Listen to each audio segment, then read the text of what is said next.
नमस्कार। जम्मू कश्मीर में विधानसभा चुनाव की पूरी तैयारी कर ली गई है और जम्मू कश्मीर विधानसभा चुनाव पर कभी भी तारीखों का ऐलान हो सकता है और अब 90 सीटों पर चुनाव होने जा रहे हैं। ऐसे में 90 सीटों का क्या चुनावी गढ़ बन सकता है, क्योंकि जम्मू कश्मीर में धारा 370 खत्म होने के बाद यह पहला विधानसभा चुनाव होगा और इस चुनाव को सबसे महत्वपूर्ण माना जा रहा है। और ऐसे में जम्मू कश्मीर का क्या ओपिनियन पोल आ रहा है, इस हिसाब से क्या महागठबंधन या बीजेपी यहां पर जीतने वाली है, इसको लेकर कुछ महत्वपूर्ण आंकड़े सामने आ रहा है। आपको बता दें कि अब जम्मू कश्मीर में परिसीमन के बाद 7 सीटें बढ़ने के बाद 90 सीटें कर दी गई हैं और ऐसे में काफी कुछ बदलाव यहां पर देखने को मिला है। और अब जम्मू कश्मीर में कांग्रेस से अलग होकर यहां डीएपी पार्टी भी बन चुकी है और ऐसे में इसका कितना नुकसान कांग्रेस को जम्मू कश्मीर में हो सकता है, यह भी काफी महत्वपूर्ण हो जाता है। फिलहाल अगर बात की जाए तो जम्मू कश्मीर में चुनाव प्रक्रिया यहां पर पूरी कर ली गई है और कभी भी तारीखों का ऐलान हो सकता है। तो मिशन कश्मीर को लेकर गृह मंत्री या चुनावी मैदान में उतर चुके हैं और ऐसे में क्या कुछ आंकड़ा बन सकता है, क्योंकि नए कश्मीर में नए वोटर्स किसके साथ जा सकते हैं, यह भी काफी महत्वपूर्ण हो जाता है, क्योंकि अब जम्मू कश्मीर में यहां पर काफी कुछ बदलाव देखने को मिला है और ऐसे में किसका 15 भारी नजर आ रहा है और इस बार क्या माना जा रहा है कि गुफकार गठबंधन एक बार फिर से बनेगा, यह भी महत्वपूर्ण हो जाता है। लगातार यहां पर जो है काफी कुछ बदलाव देखने को मिल रहा है और ऐसे में यहाँ के चुनावी क्या आंकड़े बन सकते हैं, यह भी काफी महत्वपूर्ण माना जा रहा है। इससे पहले जो यहाँ विधानसभा चुनाव थे 2014 में यहाँ पर पीडीपी ने सबसे ज्यादा 28 सीट हासिल की थी, तो बीजेपी ने 25 सीटें, यहाँ पर नेशनल कॉन्फ्रेंस से 15 सीट, कांग्रेस को 12 सीट, 1 सीट सीपीएम के पक्ष में रही थी, 3 सीटें निर्दलीय के पक्ष में रही थी। इस हिसाब से भी यहाँ बीजेपी का पलड़ा काफी भारी रहा था। लेकिन अब क्या कुछ आंकड़ा बनेगा, क्योंकि धारा 370 खत्म हो चुकी है, परिसीमन के बाद सीटें बढ़ा दी गई हैं और अब यहाँ का क्या आंकड़ा बन रहा है। लोकसभा चुनाव की भी बात की जाए 2019 में यहाँ पर 3 सीटें बीजेपी के पक्ष में रही थी और 3 सीटें यहाँ पर नेशनल कॉन्फ्रेंस के पक्ष में रही थी और ऐसे में डीडीसी चुनाव में यहाँ पर बीजेपी सबसे बड़ी पार्टी बनी थी। या गुपकार गठबंधन अलायंस को, जिसमें 7 पार्टी थी, उसको 97 सीटों पर जीत मिली थी। वहीं बीजेपी ने 70 सीटें अपने दम पर यानी सबसे बड़ी पार्टी बनी थी। कांग्रेस ने 22 सीट और 44 सीटें निर्दलीय के पक्ष में रही थी और यह बीजेपी दावा करे कि कहीं न कहीं अब जम्मू कश्मीर में यह बीजेपी को पूर्ण बहुमत की सरकार मिलने जा रही है। तो जम्मू कश्मीर की 90 सीटों को क्या ओपिनियन पोल सामने आ रहा है, उस हिसाब से जम्मू की 11 सीटों में से बीजेपी को 6 सीटें जा सकती हैं, कांग्रेस के पक्ष में 1 सीट पीडीपी और 1 सीट डीएपी पार्टी के पक्ष में जा सकती है। डोडा की 2 सीटों में से बीजेपी को 1 सीट पीडीपी के पक्ष में जाने का अनुमान यहाँ पर दिखाई दे रहा है। जबकि अगर बात की जाए पुलवामा की 4 सीटों में से बीजेपी को यहाँ 3 सीटें मिल सकती हैं, 1 सीट पीडीपी और यहाँ नेशनल कॉन्फ्रेंस को 0 सीट जा सकते हैं। अगर बात की जाए बडग्राम की 5 सीटों में से बीजेपी को यहाँ 4 सीटें जा सकती हैं, कांग्रेस को 0 सीट, 1 सीट पीडीपी के पक्ष में जाने का अनुमान दिखाई दे रहा है।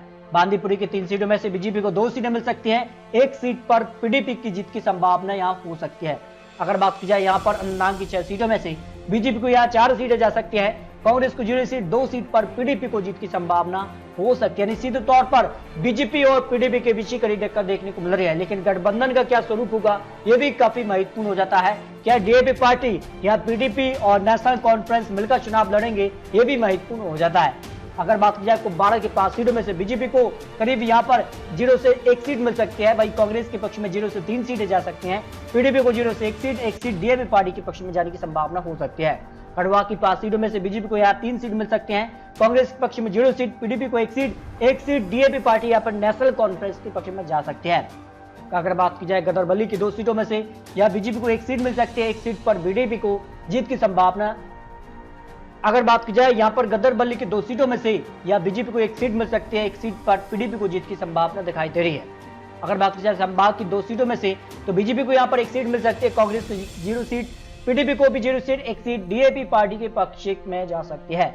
जबकि अगर बात की जाए रामबाग की 2 सीटों में से बीजेपी को यहाँ 1 सीट मिल सकती है, कांग्रेस को 0 सीट और पीडीपी को भी यहाँ पर 0 सीट, डीएपी पार्टी को 1 सीट की संभावना यहाँ दिखाई दे रही है। जबकि रियासी की 3 सीटों में बात की जाए तो बीजेपी को यहाँ 2 सीटें मिल सकती है, कांग्रेस के पक्ष में 0 सीट, डीएपी पार्टी को 1 सीट की जीत की संभावना हो सकती है, जिसमें यहाँ पर नेशनल कॉन्फ्रेंस या पीडीपी भी शामिल हो सकती है।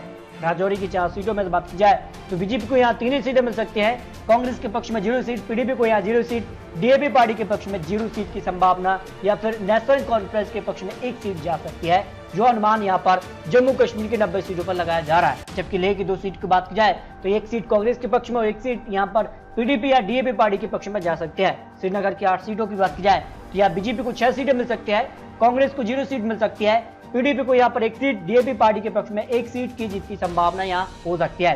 शोपियां की 2 सीटों की बात की जाए तो बीजेपी को यहाँ पर 1 सीट मिल सकती है, कांग्रेस के पक्ष में 0 सीट, पीडीपी को 0 सीट और डीएपी पार्टी या फिर नेशनल कॉन्फ्रेंस को 1 सीट की संभावना दिखाई दे रही है।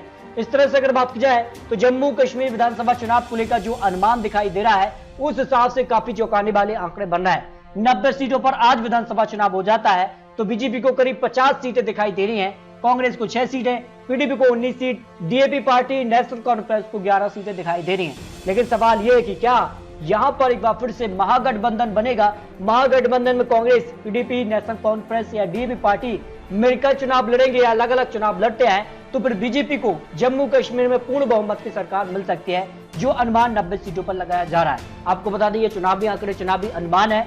आने वाले वक्त में जम्मू कश्मीर में किस प्रकार के वादे होंगे, किस प्रकार से महागठबंधन बनता है या फिर नहीं, ये काफी महत्वपूर्ण हो जाता है। तो आपको क्या लगता है 90 सीटों के लिए क्या धारा 370 के बाद बीजेपी को पूर्ण बहुमत की सरकार जम्मू कश्मीर में मिलेगी या फिर से महागठबंधन या फिर पीडीपी की सरकार बनेगी? इस पर अपनी राय रख सकते हैं। मिलते हैं दोस्तों और लेटेस्ट और महत्वपूर्ण विश्लेषण के साथ, तब तक के लिए जय हिंद, जय भारत।